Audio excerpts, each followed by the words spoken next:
Welcome everyone. Today is Sunday, June 14th. And today is the first Sunday that we've taken a step to regather at Westview Elementary. As discussed, that's happening outdoors behind the school over the next 4 weeks. We realize that not everybody's comfortable with that, and so we're just glad that you're joining us here online. Today, we are starting a new series called Beyond Masks. Over the next 4 weeks, we're going to be using the mask as a metaphor. You know, it's interesting. I was talking to a pastor friend recently, and he kind of jokingly made this comment that, one thing's for sure, people who wear these masks hate people who don't wear these masks. We had a good laugh about it, but there's kind of some truth to it, isn't it? I mean, there seems to be a lot of shaming going on in our world over these things. But I think the division over masks goes well beyond the mask. As we've seen here lately in our country, there is a lot of division.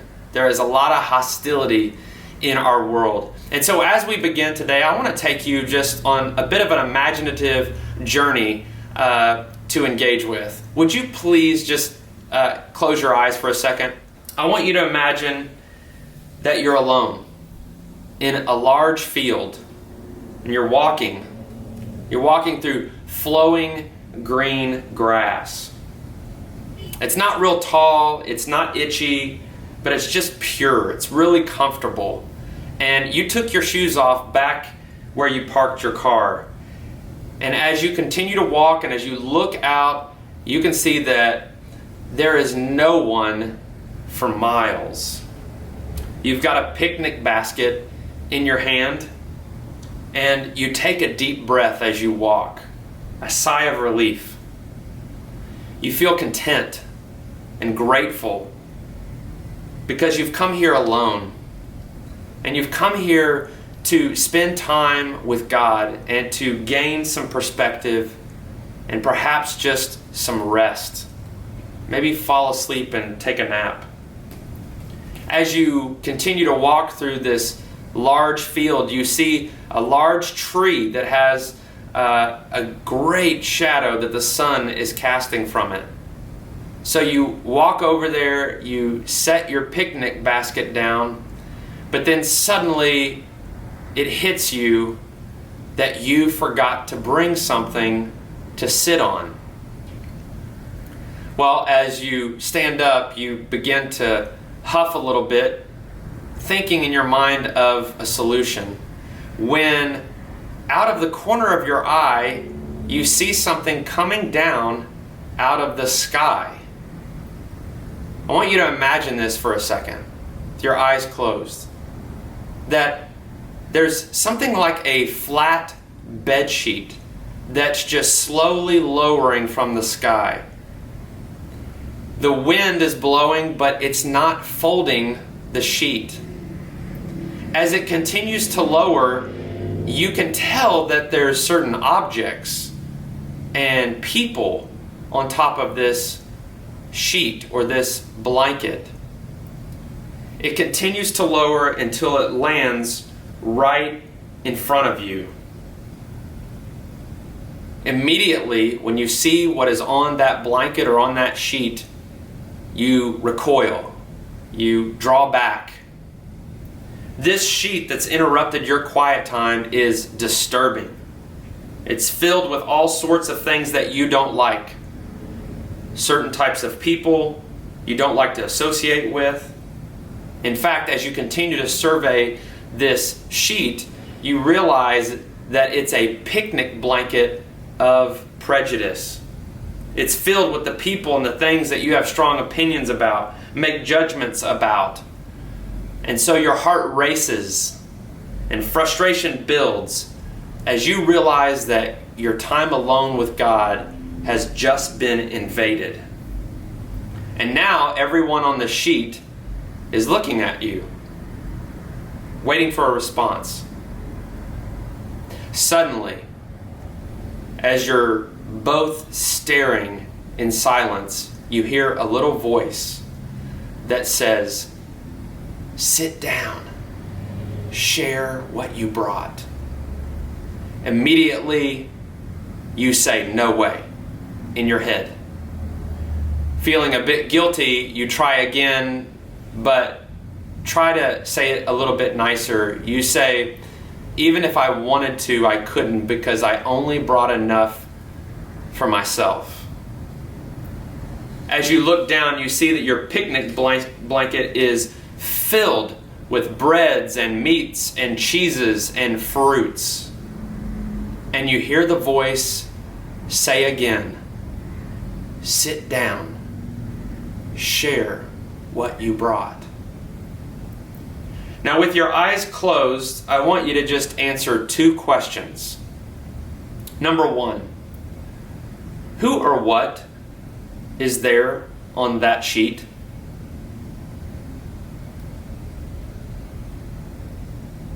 Number two, what do you do in response to that voice that says, "Sit down, share what you brought"? Okay, open your eyes. Now, essentially, the vision and the message that you just heard is essentially the same one that the disciple of Jesus named Peter received in Acts chapter 10. Only the sheet that was coming down out of the sky was filled with all these unclean animals for the Jews. And the voice that he heard said, "Peter, kill and eat." But as we keep reading that story in Acts chapter 10, what we realize is that the Lord is showing Peter, kill the division and embrace the Gentiles. Kill the division between Jew and Gentile and embrace the other. You see, as a Jew, Peter believed that it was wrong for Jews to associate with Gentiles. And this vision was given to him to lead him to a Gentile's household named Cornelius. And we looked at this on Easter Sunday this year, where he shared the gospel with this whole household. But as he's sharing the gospel, it's almost as if he's realizing the gospel is even bigger than he understood it to be.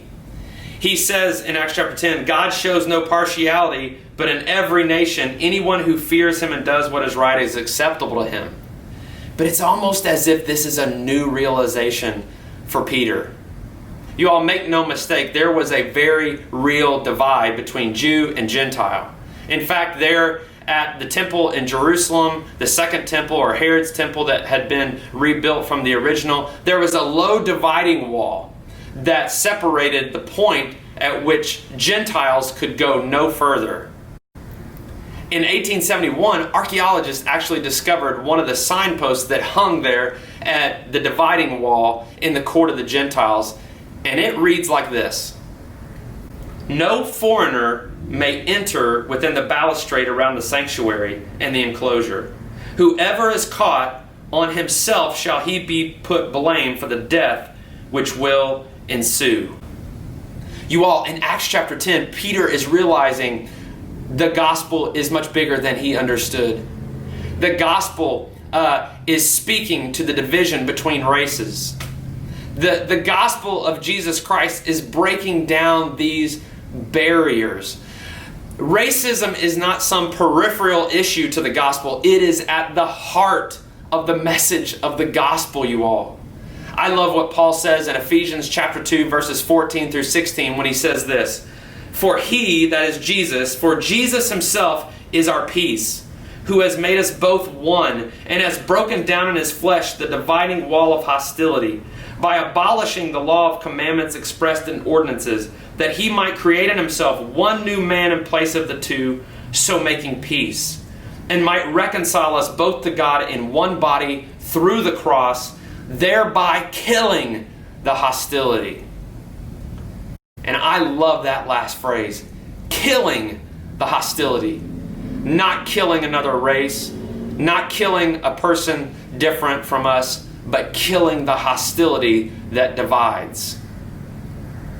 You all, said another way, Jesus Christ at the cross crucified racism and the hostility that goes with it. But humanity continues to resurrect that racism and that hostility.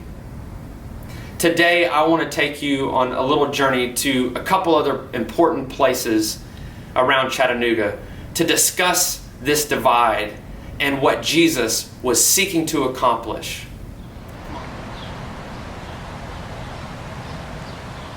In 1816, there was a council that met here in Chattanooga to establish boundaries between Chickamauga Creek and the Cherokee Nation. One of the negotiating points of that council was the establishment of a mission boarding school for Indian children. And so it was here at this site in Brainerd that the Chickamauga Mission, later to be called the Brainerd Mission, was established in 1817. It was named after the 1700s missionary to the Indians, David Brainerd. I think you'll recognize the name Brainerd as it's everywhere in our area. That's who it is.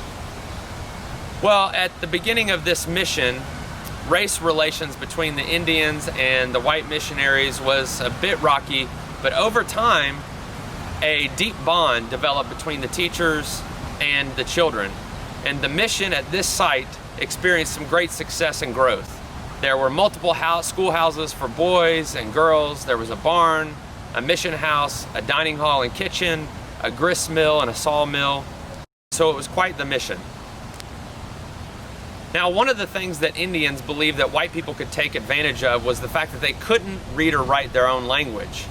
So one Indian named George Gist, aka Sequoyah, developed an 86-letter alphabet for his people.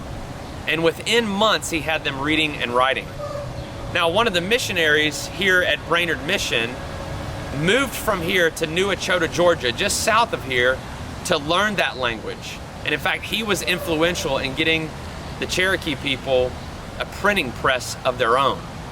In 1827, the Cherokees had their own constitution and their own Supreme Court.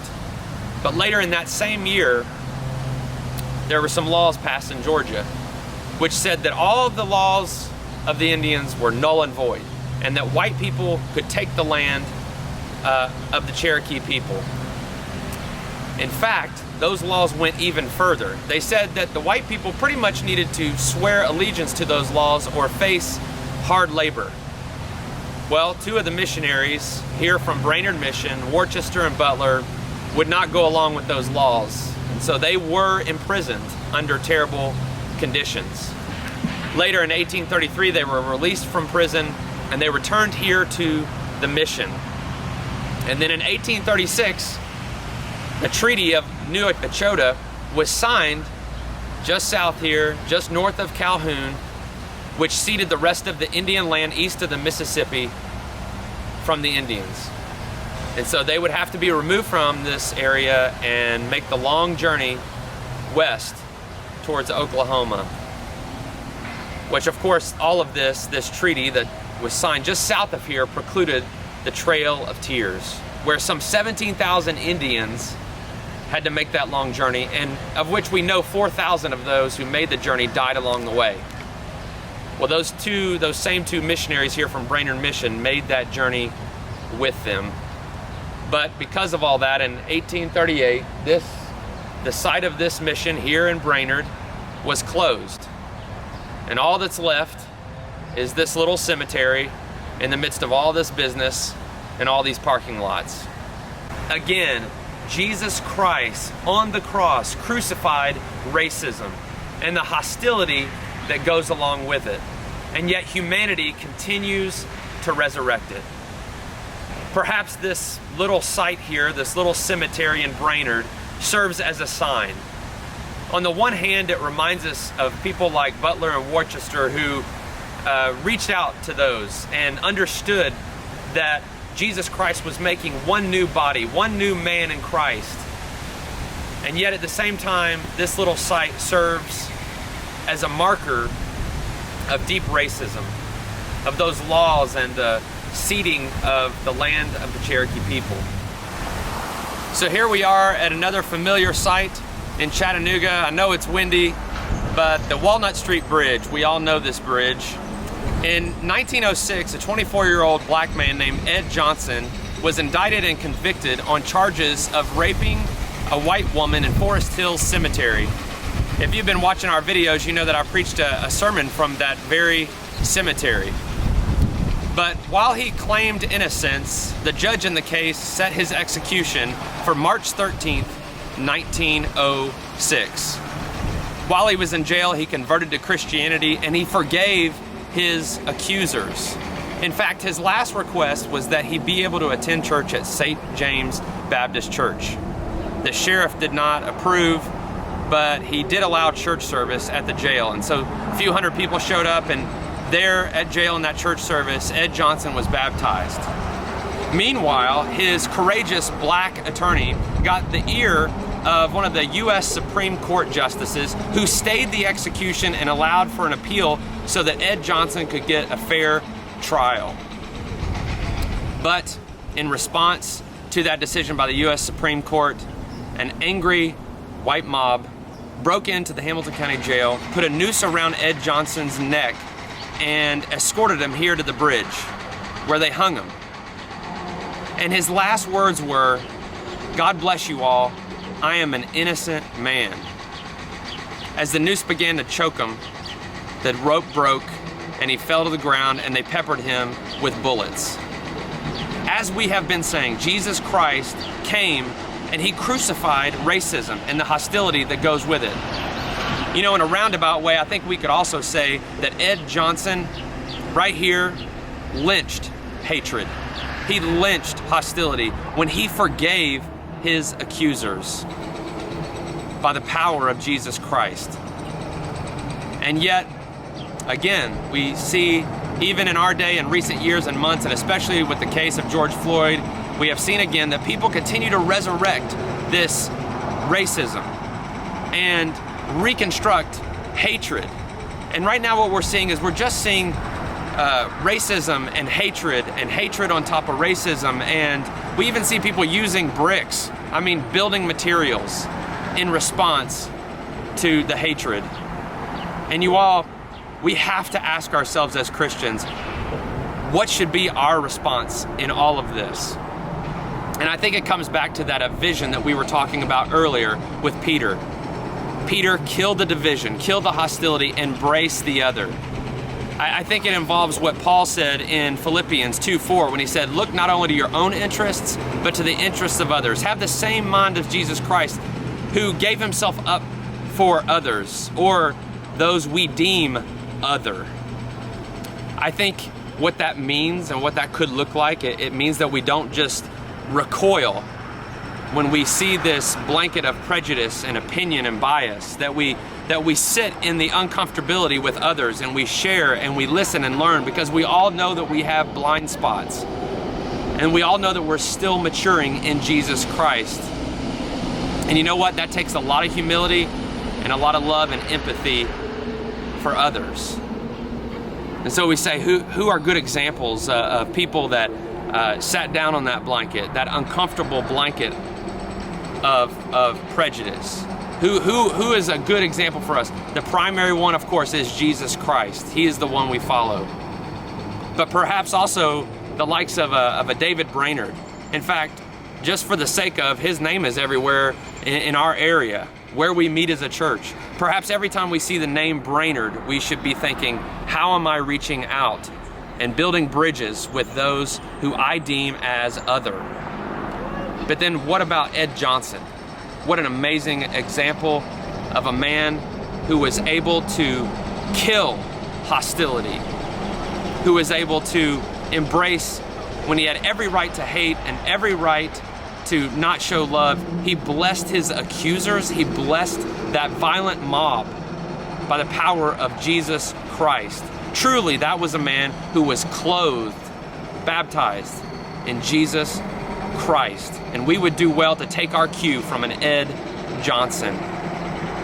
Right now, what I would love for you to do is I'd love for you to reflect. What can you do? What part do you have to play in all of this? In sitting down in the uncomfortable moments and working towards justice, or just having conversations, or building relationships, or doing some reflection in your own life. I want you to take 2 minutes of silent prayer and reflection and listening right now.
rest for those who strive. Well, the good Lord is the way, the truth, the life. Yeah, the good Lord, He's the way, the truth, the life. He's our rescuer. He's our rescuer. We are free from sin forevermore. Oh, how sweet the sound. Oh, how grace abounds. We will praise the Lord, our rescuer. So come and be chainless. Come and be fearless. Come to the foot of Calvary. There is redemption for every affliction. Here at the foot of Calvary. He's our rescuer. He's our rescuer. We are free from sin forevermore. Oh, how sweet the sound. Oh, how grace abounds. We will praise the Lord, our rescuer. We will praise the Lord, our rescuer.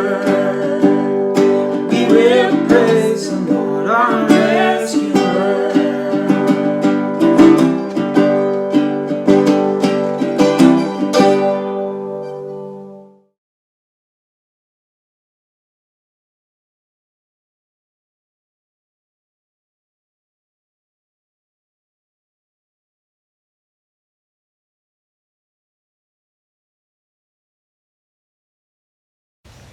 Well, I think for our benediction today, this is probably a great way to end.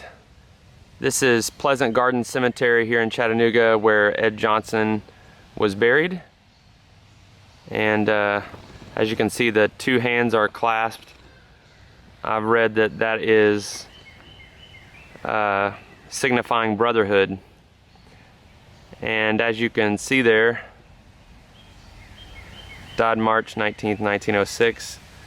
And then the inscription says, "God bless you, I am an innocent man."